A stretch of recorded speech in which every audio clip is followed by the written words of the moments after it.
Então aqui nesse vídeo eu vou mostrar um passo a passo, bem simples, bem fácil de fazer e utilizando basicamente componentes a partir de sucata. A gente vai montar aqui esse inversor. Então aqui temos apenas a primeira etapa de um inversor, porque na realidade o inversor completo ainda vai ser montado aqui nessa segunda parte aqui. Eu só vou poder disponibilizar a primeira etapa. Mesmo assim, utilizando apenas essa primeira etapa do inversor, você vai conseguir ligar muitos tipos de equipamentos. Muito bem, a gente vai dar início aqui à nossa montagem e vamos começar pelo circuito integrado. Nós vamos utilizar o TL494. É um circuito bem simples, ele é bem barato, até mesmo na própria sucata de fonte também você encontra ele, e no comércio ele é fácil de encontrar e um preço muito baixo. Tem ele o TL494, DBL494, o KA7500 é o mesmo CI, também 7500B. Então todos eles tratam-se do mesmo circuito integrado. Então o nosso primeiro passo aqui vai ser ligar a alimentação do circuito. Nós vamos ligar primeiramente a alimentação. O pino 7 vai ser ligado ao negativo, né?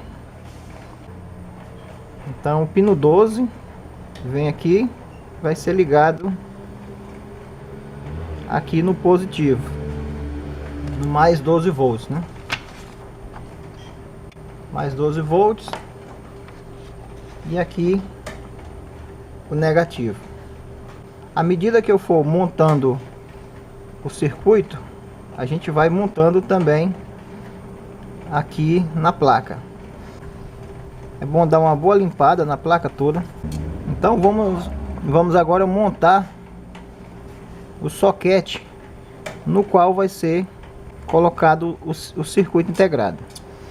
Vamos respeitar fielmente os mesmos furos que eu estou utilizando para poder o circuito ficar nessa etapa aqui do jeito que eu vou mostrar. Então a posição correta, né? Sobrando duas fileiras aqui e aqui sobra uma fileira. É o pino 1 do CI, né? Quando eu virar para o outro lado, é lógico que o pino 1 será esse aqui, né? O ferro de solda que eu estou utilizando, ele tem 60 watts. Como ele esquenta muito, eu não ligo diretamente na tomada elétrica. Eu uso uma lâmpada de 60 watts em série para diminuir mais a potência dele, para não esquentar demais as trilhas, né? Aqui eu gosto de utilizar palhas de aço e fazer o estaneamento aqui do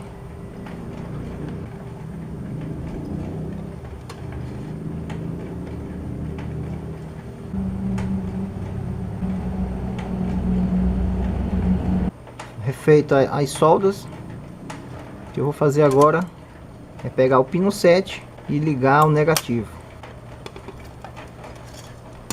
Então, pelo lado de baixo, o pino 7 está aqui, ó. Você vai fazendo os pontinhos, depois você vai ligar os pontos de solda, né? Isso aqui, para quem não tem essa prática, vai ter que treinar um pouco, né? Esse espaço aqui é maior, mas mesmo assim eu consigo ligar através de solda. O ferro de solda não pode estar muito quente para fazer isso. Pronto. Consegui ligar o pino 7 aqui no negativo. Agora eu vou ligar o pino 12 no positivo. Eu peguei um grampo, limpei, tirei bem o esmalte aqui que vem nele, para poder fazer o contato da solda, né? Coloquei meu jump nessa posição aqui, ficou bem em cima do pino 12 e vem até aqui. Coloca aqui um durex para poder fazer ele segurar aqui na posição, né?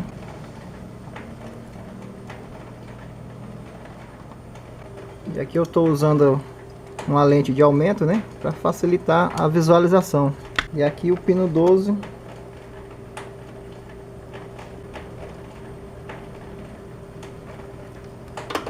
E aqui você vai cortar o excedente.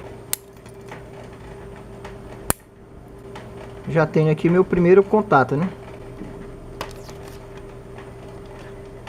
Pronto, tá feito aqui o primeiro contato. Pino 12 ligado no positivo e o pino 7 ligado no negativo.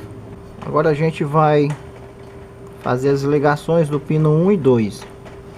A gente pegando aqui o datasheet do 494, a gente vê que o pino 1 e 2 são as entradas de um amplificador operacional, né? Também o pino 15 e 16 é a mesma coisa. Então, no nosso circuito a gente não vai utilizar as funções desses amplificadores. Eles são usados para o controle do inversor, né? Controle de tensão da bateria alta, tensão da bateria baixa, sobrecarga na saída, curto-circuito na saída, também a temperatura, quando aquecer muito então ele é usado para o circuito de segurança do inversor. No caso de uma diferença de tensão entre suas portas. No nosso circuito, nós vamos usar o circuito básico, sem nenhuma proteção. Então o que a gente vai fazer é simplesmente fazer uma configuração básica nesses dois, para que ele simplesmente jogue sempre uma tensão baixa, ou seja, cada amplificador, no nosso caso, vai jogar um nível 0 nessas saídas. Nós vamos aterrar o pino 1 e o pino 16, e o pino 2 e o pino 15 nós vamos jogar numa referência 5 volts, que o próprio circuito dá essa referência. Na porta 14 do CI, ele dá uma referência de 5 volts. O pino 1 vem para o negativo e o pino 16 também vem para o negativo, né?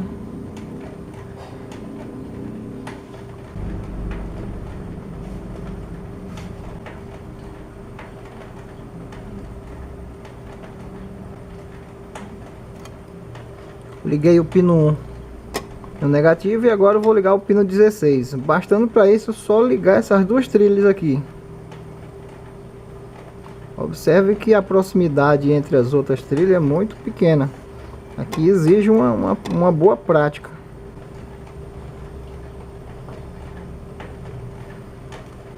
Está feita a ligação do pino 1 e o pino 16 ao negativo. Agora nós vamos ligar o pino 2 e o pino 15. Nós vamos ligar eles em 5 volts, que é dado pelo pino 14 do CI, né? Então como é que a gente faz? Aqui o pino 2 vai ser ligado no pino 15 e o pino 15 ligado aqui no pino 14. E vamos também ligar o pino 13 no pino 14 também, porque o pino 13 também ele precisa dessa referência de 5 volts. Então ele, de uma tacada só aqui, você liga o pino 2 no pino 15, no pino 14 e no pino 13, né? Então eu vou ligar, né, o pino 2, que é esse, no pino 15, no pino 14 e no pino 13. Vai ser ligado esses três aqui em cima e vem uma solda para baixo, né? E observando que a proximidade aqui então aqui ficou um L, né? Pino 2 foi ligado no pino 15, também no pino 14 e também no pino 13. O pino 3 não será utilizado. A função do pino 3, ele funciona como um feedback. ele recebe uma amostra da saída da tensão para poder regular essa mesma tensão, né? O pino 4 ele vai ser aterrado. O pino 4 vai ser ligado aqui no negativo, né? Pino 4 aqui, só descer a solda. Tá aqui o 3 não é usado, inclusive nem solda nele eu coloquei, né?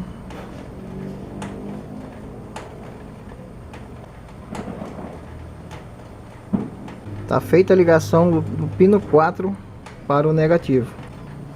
O pino 5 e o pino 6, eles é quem vão determinar a frequência de operação do circuito. Então no pino 5 é ligado um capacitor e no pino 6 vai ser ligado um resistor. Nós vamos ligar um capacitor. Ele é um capacitor de 4,7 nanofarad. Então em cima do meu capacitor está escrito 20472J. Ou seja, ele é isso aqui, ó. 472, né? 4, 7 e 2 zeros. Então você bota a vírgula aqui. Então quer dizer que esse capacitor ele é 4,7 nanofarad. A gente vai colocar aqui o multímetro na escala de 20 nanofarad. E aqui tirar o pino vermelho para colocar aqui na parte de CX 4.82. Está dentro da faixa normal de tolerância. Caso você não encontre uma outra solução, se você tiver dois capacitores, então 2A 2, 2, 2 J, então a mesma coisa, né? Vai ser a referência aqui 2, 2 e 2 zeros, ele é 2.2. Então se eu tiver dois desses ligados em paralelo, eu vou somar a capacitância, né? Então aqui eu tenho 4.6, né? Então também está dentro da faixa normal, né? Uma outra possibilidade também, geralmente essas lâmpadas aqui ela tem um capacitor de 332, né? E aqui eu tenho 152J, né? 152J, ou seja, eu vou ter um 3,3 e um 152. Então se eu somar eu vou ter um 4,8, né? Eu gosto de dar essas possibilidades porque às vezes você está aí numa região distante de alguma loja. A gente sabe que o nosso Brasil é muito grande, tem regiões muito isoladas e aí você sempre vai ter como encontrar as peças em sucatas, né?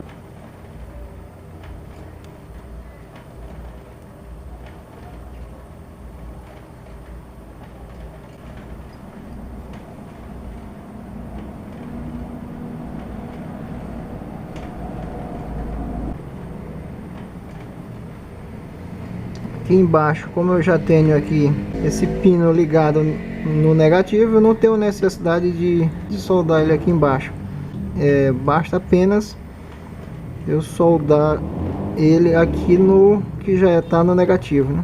Próximo passo agora é o pino 6. E a gente viu que no pino 6 é um resistor também ligado no negativo. Então tá aqui o resistor ligado também no negativo. Ele é um resistor de 3,3K. 3,3 laranja e vermelho. Então eu vou ligar o resistor nessa posição aqui, né? No meu caso aqui, eu não tenho o furo aqui embaixo. Eu posso usar uma furadeira para fazer esse furo, né? Mas aí de repente você não tem uma furadeira, então vamos tentar aqui fazer um furo usando esse aqui e um parafuso de ponta. Eu gosto de tentar alguma outra solução pelo mesmo motivo que eu falei anteriormente. Às vezes você está numa situação em que você não tem acesso a ferramentas. Primeiro eu vou marcar o furo, né?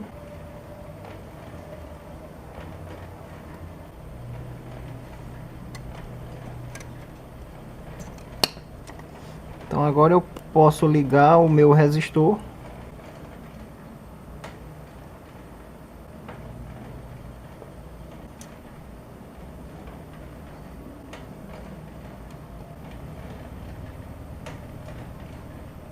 Então agora falta ligar 4 pinos, 8, 9, o 10 e o 11. Então temos aqui o pino 8, o 9, o 10 e o 11, né? Esses pinos são de 2 transistores internos que estão no CI. Então temos aqui, ó, temos o pino 8, o coletor do transistor. Do mesmo jeito, o pino 11 é o coletor do outro transistor. O 9 e o 10 são respectivamente os emissores desses transistores. A gente vai ligar tanto o 8 como o 11, a gente vai ligar no 12 volts.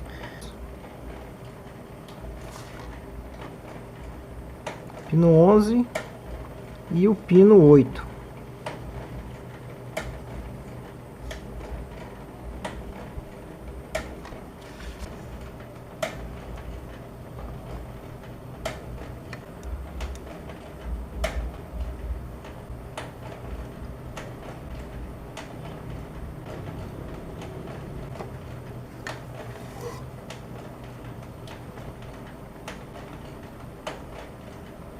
Então tá feita aqui a ligação.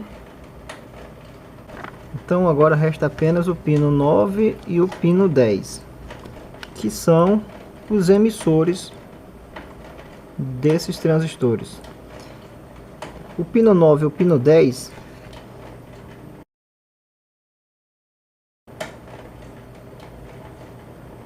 desses dois pinos nós vamos enviar os comandos para dois transistores externos agora, né? Então aqui eu vou usar 2 transistores.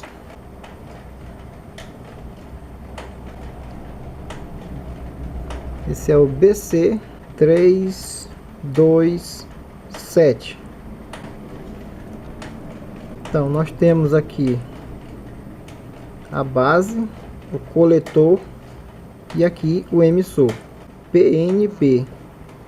Antes de ligar os transistores externos, eu vou também colocar um capacitor do pino 12 que recebe a alimentação.